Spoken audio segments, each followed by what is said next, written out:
Hello guys, कैसे हो सारे के सारे। जल्दी से फटाफट से स्टार्ट करते हैं अपनी क्लास को। और भाई आज हम बढ़ाएंगे इस चैप्टर को आगे।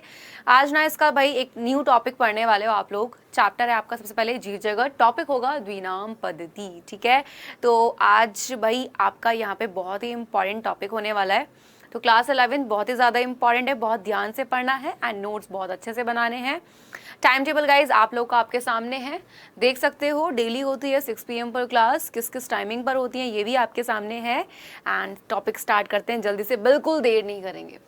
देखो, द्विनाम पद्धति बहुत ज़्यादा इंपॉर्टेंट है। सबसे पहले क्या हुआ था, जैसे कि मैंने आपको बताया था कि इतने सारे जीव थे भाई, इतने सारे ऑर्गेनिज्म, जीव, कैसे भाई उनको कैसे बांटा जाए।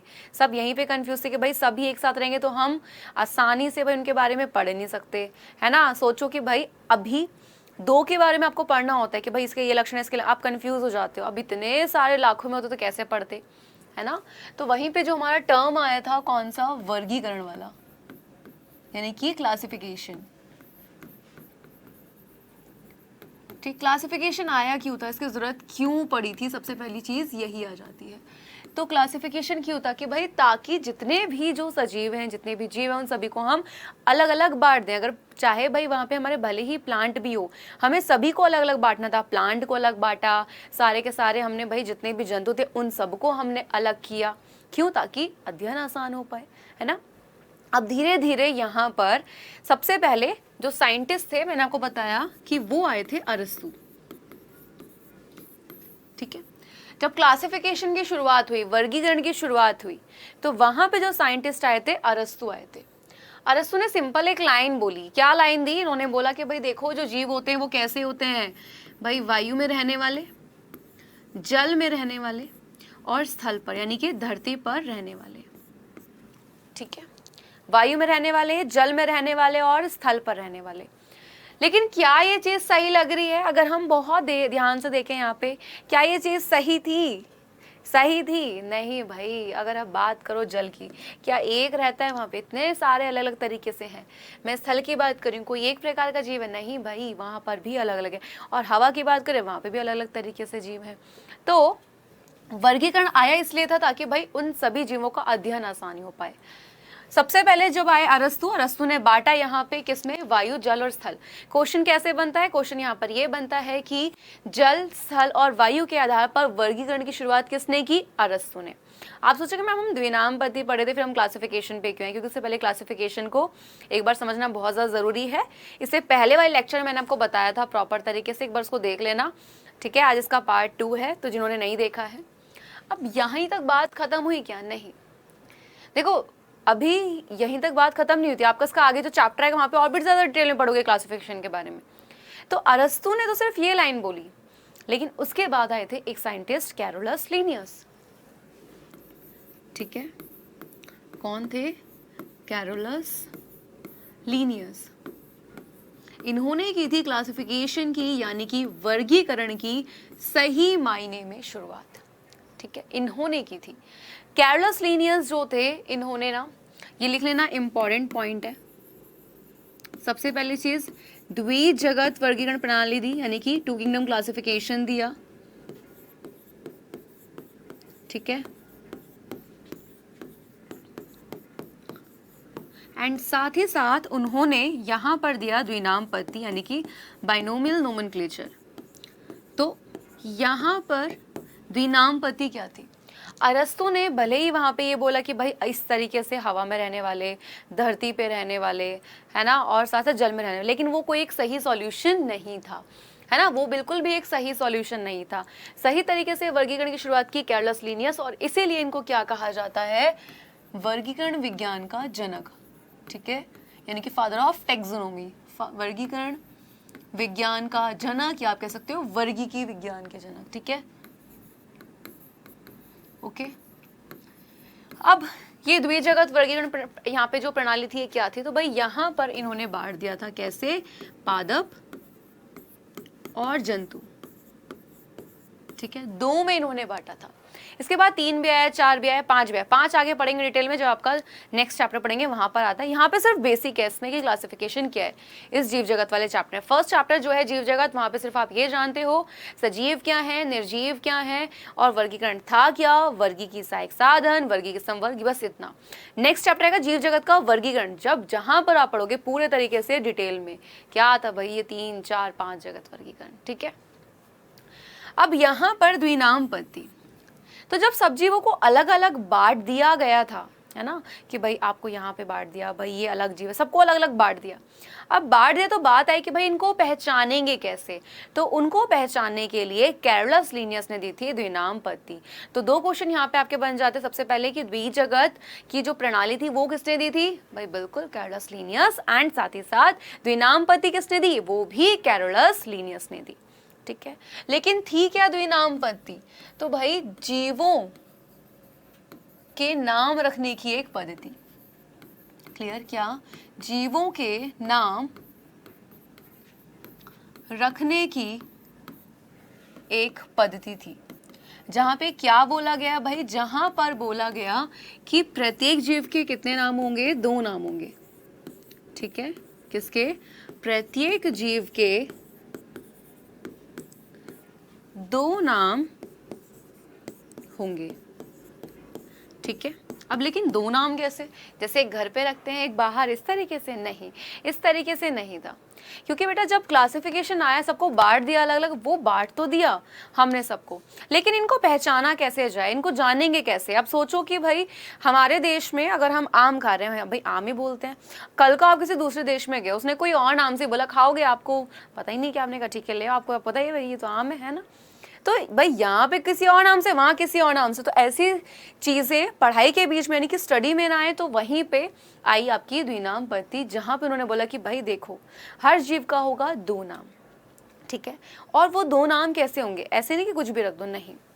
तो 2 नाम जो होंगे, जिसमें पहला नाम क्या होगा, जिसमें पहला नाम होगा आपका वंश का नाम।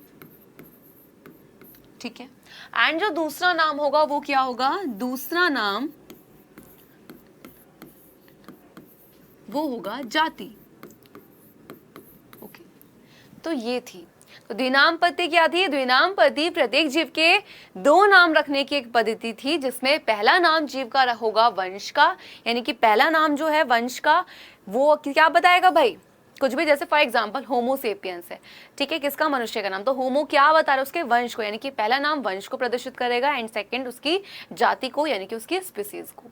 ओके, अब जब ये आपकी जो पद्धति थी, जब ये बनाई गई थी, तो कुछ नियम भी बनाए गए थे कि भाई ऐसे ही नहीं रख देंगे हम, तो यहाँ पे इसके बने थे कुछ नियम।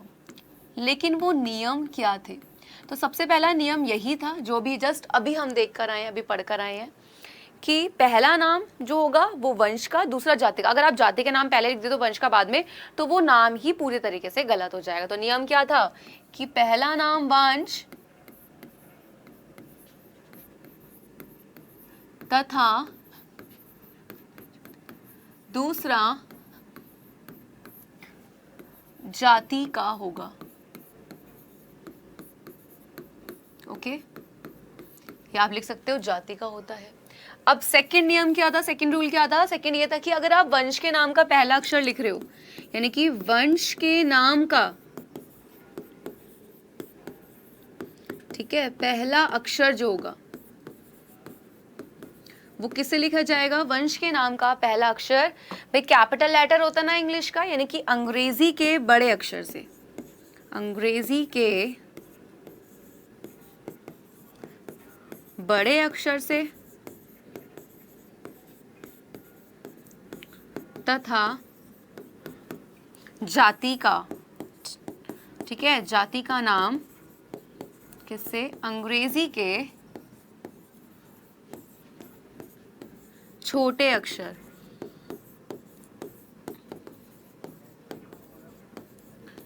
ठीक, आगे लिख दें इसको, अक्षर से लिखा जाएगा। कैसे, देख लो एक बार। हाँ जी, सबसे पहले फॉर एग्जांपल होमो सेपियंस है ना, अब होमो सेपियंस है, मैंने लिखा होमो, सेपियंस किसका नाम है? मनुष्य का वैज्ञानिक नाम है। ठीक, यहाँ पे जब मैं होमो को लिखूंगी, अगर मैं इसको इंग्लिश में लिखूंगी तो मैं इसको स्टार्ट जब करूंगी, होमो क्या है भाई, वहां पे वंश है क्योंकि पहला नाम वंश, सेपियंस क्या है उसकी जाति। ओके, अब वंश के नाम का हमने बोला कि भाई पहला जो अक्षर जाएगा वो किससे जाएगा? अंग्रेजी के बड़े अक्षर से जाएगा, यानी कि कैपिटल लेटर से जाएगा। तो बहुत ध्यान से देखो, यहाँ पे अगर मैं होमो को लिखूंगी तो मैं कैपिटल एच से लिखूंगी, ये सही होगा। अगर मैंने स्मॉल एच से स्टार्ट किया तो वो गलत हो जाएगा। ठीक है, कभी कभी बच्चों के साथ ना यह गलती हो जाती है कि बच्चे लिखकर आ जाते हैं लेकिन कैपिटल और स्मॉल लेटर का ध्यान नहीं रखते हैं और मार्क्स कट जाते हैं, फिर बोलते हैं हम लिख के तो आए थे लेकिन मार्क्स कट गए। तो इस बेसिस पे यहाँ पे नंबर कट जाते हैं। अगर आप सही लिख कर आओगे नंबर नहीं कटेंगे। अब वहीं पे जाति लिखना है तो हमने क्या बोला? अंग्रेजी के छोटे अक्षर से लिखा जाएगा, यानी कि पहला अक्षर की हम बात करेंगे यहाँ पे। तो वंश के नाम का पहला अक्षर अंग्रेजी के बड़े अक्षर से यानी कैपिटल लेटर से स्टार्ट होगा, और जो छोटा वाला होगा, ठीक है, यानी कि जो भाई वो कौन सा होगा? जाति का होगा, यानी कि स्पीसीज का। तो अगर मुझे सेपियंस लिखना होगा तो मैं पहले स्मॉल एस से स्टार्ट करूंगी। ठीक है, अब होमो में ये नहीं कि भाई यहाँ पे पूरा ही बड़ा जाएगा, नहीं, सिर्फ पहला अक्षर कैपिटल बाकी छोटा। लेकिन सेपियंस का जो जाएगा बेटा वो सारा ही छोटा जाएगा। ठीक है, अगर मैं इसको कैपिटल लेटर से लिख दूंगी ना तो भी ये गलत हो जाएगा। तो समझ आया क्या बोला? कि वंश के नाम का पहला जो अक्षर है वो कैपिटल लेटर और जाति के नाम का पहला अक्षर स्मॉल लेटर से लिखा जाता है। और याद रखना, वैज्ञानिक जितने भी नाम होते हैं ये लैटिन भाषा में लिखे जाते हैं। आगे आ जाओ, यहाँ पे नेक्स्ट नियम क्या था? हाँ जी, वंश तथा जाति दोनों के नीचे, ठीक, क्या खींची जाती है? लाइन खींची जाती है, यानी कि जो वंश होगा और जो वहां पर जाति होगी, तो वहां पर जो दोनों नाम होंगे उनके नीचे लाइन खींची जाती है, लाइन खींची जाती है। अब यहाँ पर ना एक पॉइंट है कि लाइन कैसे, फॉर एग्जाम्पल मैंने यहाँ पे लिख दिया क्या, इस तरीके से होमोसेपियंस। ठीक है, सही तरीका देखना क्या है, ये होमोसेपियंस लिख दिया। ठीक है, अब यहाँ पर अगर मैं क्या कर रही हूँ भाई, यहाँ पर अगर मैं भाई इसको एक साथ अंडरलाइन कर देती हूँ इस तरीके से, तो वो पूरी तरीके से गलत हो जाता है। ठीक है, सही तरीका क्या होता है कि यहाँ पे मैंने होमो लिखा है, इसको मैंने अलग अंडरलाइन किया है, एंड सेपियंस लिख रही हूँ तो मैंने उसको क्या किया है? अलग से अंडरलाइन किया है। क्लियर? ये सही तरीका होता है, ऊपर वाला गलत होता है। क्लियर? क्लियर है? चलो, एंड नेक्स्ट आगे आ जाओ फटाफट से। और जितने भी हम नाम लिखते हैं उनको तिरछे अक्षरों में लिखा जाता है, यानी कि तिरछे शब्दों में लिखा जाएगा। जैसे इटैलिक लैंग्वेज होती है ना, उस तरीके से थोड़ा सा तिरछा करके। ठीक है, तो तिरछे शब्दों में आप इसको लिखोगे। तो ये कुछ नियम बनाए गए, और ये नियम बनाए गए कि भाई चाहे इंडिया में रहो चाहे इंडिया से आप बाहर जाओ, ठीक है, कहीं भी रहोगे, अगर यहाँ पर भाई आम है फॉर एग्जाम्पल, क्या होता है उसका बोटेनिकल नेम? मैंजिफेरा इंडिका। तो अगर हम उसको यहाँ पर यानी कि भाई आम को मैंजिफेरा इंडिका बोल रहे हैं तो बाहर भी कल को यही बोलेंगे। और ये नियम यानी कि भाई इससे फायदा क्या हुआ कि अध्ययन को यानी कि स्टडी को और भी आसान बनाया गया। तो समझ आया द्विनाम पद्धति थी क्या, क्यों आई, क्यों जरूरी थी? तो जब सबसे पहले हम लोगों ने इस चैप्टर में क्या पढ़ा था? जीवों के बारे में, कि भाई सजीव होते हैं निर्जीव होते हैं। सजीवों को हमने बांट दिया कि भाई पादप भी आते हैं और सारे के सारे जीव भी आते हैं, एनिमल्स भी आते हैं, है ना। अब यहीं पर जब बांटा गया तो वही हमारा टर्म कहलाया गया वर्गीकरण, जहाँ पे सबसे पहले आए थे कौन? अरस्तु। अरस्तु ने सिंपल बोला कि वायु जल स्थल पर रहने वाले, लेकिन ये लाइन कोई सही लाइन नहीं थी। उसी के बाद हमारे आए थे कार्लस लिनियस, जिन्होंने सही मायने में की वर्गीकरण की शुरुआत, और जाने गए क्या भाई? वर्गीकरण विज्ञान के जनक। ठीक है, इन्होंने ही दी थी द्विजगत वर्गीकरण प्रणाली, जहां पे इन्होंने बांट दिया पादप में और जंतु में, और साथ ही साथ इन्होंने ही दी थी द्विनाम पद्धति। द्विनाम पद्धति की जरूरत क्यों थी? क्योंकि भाई जब सबको बांट दिया गया तो पहचानेंगे कैसे, ठीक है। और इसकी जरूरत क्यों पड़ी? क्योंकि भाई ऐसा हो रहा था कि यहाँ पे कुछ और बाहर कुछ और, तो पढ़ें कैसे, स्टडी कैसे की जाए, ये चीज आ गई, है ना। अब द्विनाम पद्धति थी कि जीव के नाम रखने की पद्धति, कि भाई सबको आपने बांट तो दिया, अब नाम भी रख दो, ताकि भाई अगर यहाँ पे इंडिया में एक नाम से तो बाहर उसको उसी नाम से जाना जाए, अलग अलग नाम ना हो। तो यहाँ पर द्विनाम पद्धति में प्रत्येक जीव के दो नाम होंगे, जिसमें से पहला नाम क्या होगा भाई? उसका वंश, दूसरा उसका जाति होगा। वंश के नाम का पहला अक्षर अंग्रेजी के बड़े अक्षर से, जाति का उसके छोटे अक्षर से लिखा जाएगा। ठीक है, यानी कि शुरुआत जो होगी होमो और सेपियंस। ध्यान से देखो यहाँ पे पता है कैसे लिखना है। होमो अगर लिखोगे तो एच कैपिटल जाएगा, बाकी सब स्मॉल में। अगर सेपियंस लिखोगे तो बाकी सारा स्मॉल में ही जाना है। वंश और जाति दोनों के नीचे लाइन खींच जाती है और हम अलग अलग लाइन खींचते हैं, एक लाइन नहीं खींचते हैं, एक खींचते तो वो गलत हो जाती है। तिरछे शब्दों में नामों को लिखा जाता है और लेंटिन भाषा का शब्द का प्रयोग किया जाता है। क्लियर है? तो आज का टॉपिक था द्विनाम पति। तो आई होप क्लियर हुआ है। एंड ये नहीं देखना है कि क्लास लंबी है छोटे, मैंने पहले ही बोला है एक टॉपिक एक क्लास में पढ़ाएंगे, ठीक है, ताकि टॉपिक क्लियर हो जाए उस चैप्टर का जो टॉपिक है। और लाइन से जो हम पढ़ते जा रहे हैं प्लीज इसको नोट डाउन करते चलो, नोट्स अपने बनाते चलो, वरना लास्ट टाइम पे प्रॉब्लम हो जाती है। ठीक है, टॉपिक अगर 15 मिनट में खत्म होगा, 15 मिनट पढ़ाएंगे, 30-45 कोई फिक्स टाइमिंग नहीं है। जिस भी टाइम हमारा टॉपिक कंप्लीट हम वही करेंगे। ठीक है, अगर कोई भी क्वेश्चन है मुझे कमेंट करके बता देना। चलो आई होप आपको ये टॉपिक क्लियर हुआ है। मिलते हैं नेक्स्ट लेक्चर में, तब तक के लिए bye bye and take care.